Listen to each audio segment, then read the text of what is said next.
আসসালামু আলাইকুম প্রিয় দর্শক, আপনাদের মাঝে আর একটি নতুন ভিডিও নিয়ে আসছি এবং আশা করছি ভিডিওটি না টেনে শেষ পর্যন্ত দেখার অনুরোধ রইল। আপনারা যারা আমার এই চ্যানেলে নতুন, সঠিক ইসলাম চ্যানেলে যারা নতুন, আশা করছি চ্যানেলটি সাবস্ক্রাইব করে রাখবেন এবং আপনারা গুরুত্বপূর্ণ ইসলামিক কন্টেন্ট এবং নিত্য নতুন ভিডিও পেতে চ্যানেলটি সাবস্ক্রাইব করে রাখবেন। আজকের যে বিষয়বস্তু প্রিয় দর্শক, আজকের বিষয়বস্তু হচ্ছে দোয়া কবুলের জন্য 5টি শর্ত, গুরুত্বপূর্ণ 5টি শর্ত। আজকের যে বিষয়গুলা গুরুত্বপূর্ণ 5টি শর্ত, তার ভিতরে প্রথমত হচ্ছে দোয়া কবুল। আল্লাহ তাআলা দোয়া কবুলের জন্য অনেক শর্ত দিয়েছেন এবং আল্লাহ রাসূল সাল্লাল্লাহু আলাইহি ওয়াসাল্লাম তিরমিজি শরীফের 2139 নম্বর হাদিসে বলেন, দোয়া ছাড়া আর কোনো কিছুই ভাগ্যকে পরিবর্তন করতে পারে না এবং অন্য কোনো কিছুই হায়াত বাড়াতে পারে না যদি সৎ কাজ না করে। দোয়া ছাড়া আমরা কখনোই ভাগ্য পরিবর্তন করতে পারবো না।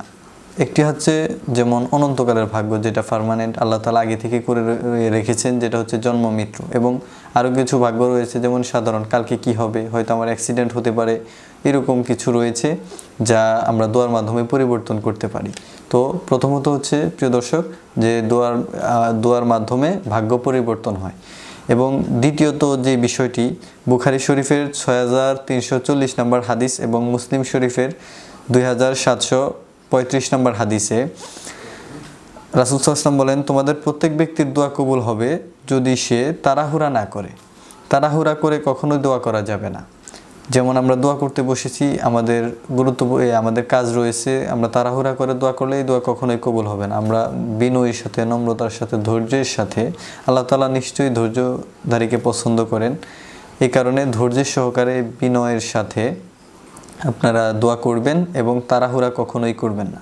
3 নাম্বার যে বিষয়বস্তুটি রয়েছে, কখনোই হারাম পানীয় ভক্ষণ করা যাবে না এবং পোশাক, তার জীবিকা হারাম যদি হয়, যেমন একজন ব্যক্তি দোয়া করলো, ধরুন আপনি দোয়া করলেন, আপনার খাবারটি হারাম এবং আপনার পোশাক এবং যা পরিধান করেছেন, যা রিজিক সরবরাহ করেছেন, সকল কিছু হারাম।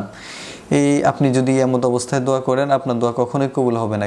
কেননা এই তিরমিজি শরীফে 2989 নম্বর হাদিসে এই কথাটি আছে যে হারাম খাদ্য ভক্ষণকারী, হারাম পোশাক পরিধানকারী ব্যক্তি এবং হারাম রিজিক ভক্ষণকারী কখনোই তার দোয়া কবুল হবে না। 4 নাম্বার যে বিষয়টি, মনোযোগ দিয়ে দোয়া করতে হবে। এটা আমার কথা নয়, তিরমিজি শরীফের 3479 নম্বর হাদিসে বলেছেন যে মনোযোগ দিয়ে দোয়া করতে হবে। অমনোযোগের দোয়া আল্লাহ তাআলা কবুল করে না। আমাদের মনোযোগী সহকারে, যেমন আল্লাহ তাআলার কাছে চাইবো এক নিয়তে, খালিস নিয়তে, সঠিক নিয়তে, সুন্দর নিয়তে আমরা দোয়া করব।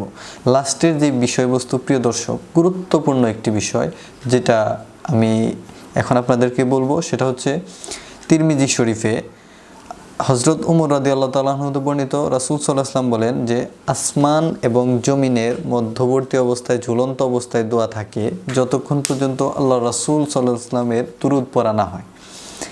কেননা এই দুরূদটি আসমান এবং জমিনের মধ্যবর্তী অবস্থায়, ঝুলন্ত অবস্থায় থাকে, এটি আল্লাহ তাআলার কাছে পৌঁছে না। এটি একবারে ঝুলন্ত অবস্থায় থাকে যতক্ষণ পর্যন্ত রাসূল সাল্লাল্লাহু আলাইহি ওয়াসাল্লামের উপরে দুরূদ না পড়া হয় এবং যখনই দুরূদ পড়া হয় তখনই দ্রুত গতিতে আল্লাহ তাআলার কাছে এই দোয়াটি পৌঁছে যায়। এবং আমাদের আরও বিষয়বস্তু রয়েছে দোয়া কবুলের। আমি প্রিয় দর্শক আপনাদের সামনে এই 5টি উপস্থাপন করলাম। এই 5টি গুরুত্বপূর্ণ।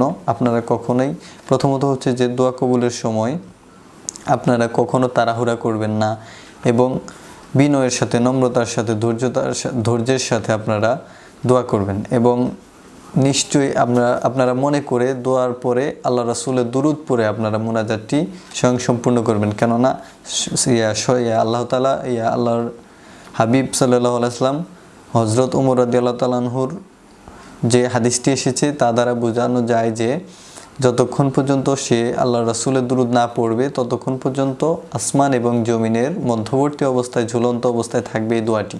প্রিয় দর্শক, আমরা এই ভিডিও থেকে আপনারা যা বুঝতে পারলেন যে দোয়া করতে হলে কিছু শর্ত রয়েছে এবং এই শর্তগুলো না মানলে কখনোই দোয়া কবুল হবে না।